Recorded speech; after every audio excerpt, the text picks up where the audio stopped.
declared by the United Nations as the worst humanitarian crisis of the 21st century.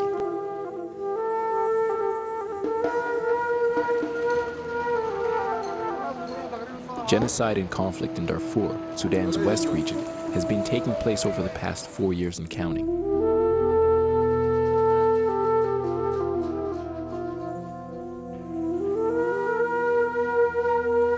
The conflict has claimed the lives of some 300,000 people.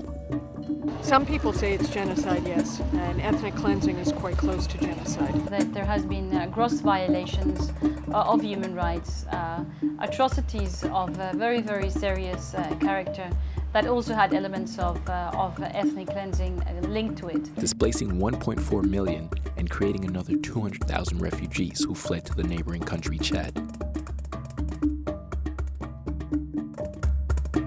Open warfare erupted in Darfur in early 2003, when the two loosely allied rebel groups, the Sudan Liberation Movement Army and the Justice and Equality Movement, attacked military installations. Over the past year, these militias have received government support to clear civilians from areas considered disloyal to the Sudanese government.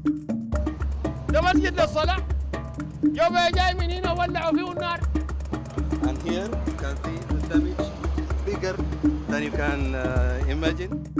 The state of affairs in Darfur has led the international community, media, and even celebrities like Angelina Jolie wondering what has gone wrong. Just yesterday, another village was raided and destroyed. Such genocide is responsible for massive displacement, indiscriminate killings, looting, and mass rape, all in infringement of the 1949 Geneva Convention, which prohibits attacks on civilians. The crisis of Darfur itself has a women and child face. Most of the IDPs camps composed of 90% women and children, and which means that women, the IDPs are the burden of, and raped.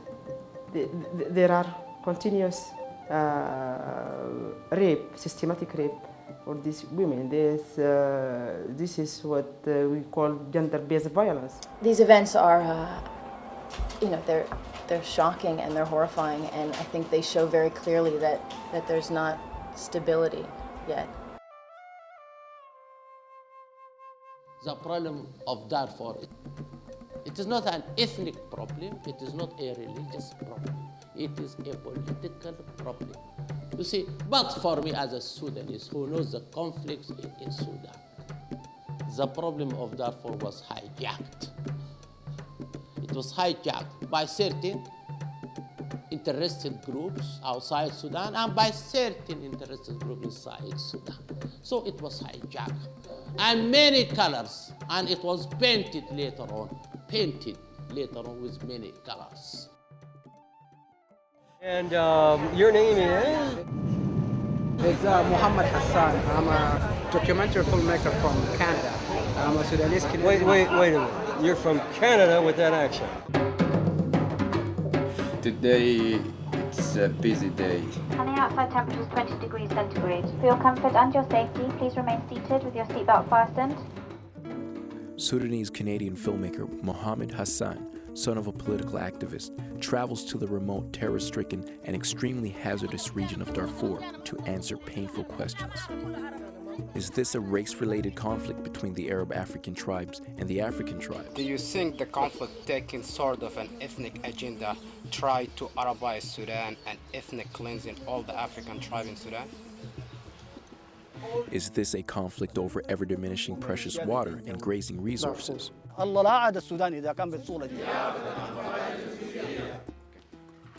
Is this conflict secretly supported by foreign multinationals and governments eager to control the rich oil reserves in Darfur? Now you can see here some of the damage caused to this, and here you can see the damage. Now we are going to meet the Vice President of Sudan, Al Usman Mohammed Taha. We don't have an appointment with him, but we're going to crash his house. They're just behind me in that building. This is the house of the vice president. They were in a meeting, so we're just gonna wait for them to come out. Can we get your phone number as well too?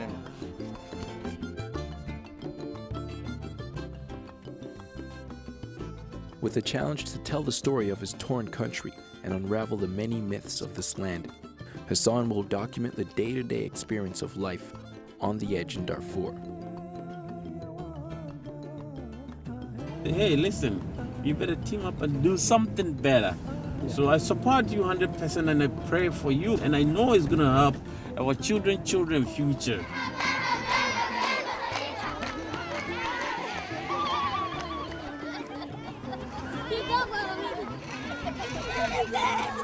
Death in Darfur, The Truth, is an intimate first-person journey into the heart of Darfur, as experienced by a Sudanese-Canadian filmmaker with deep roots to his land.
New Monarch.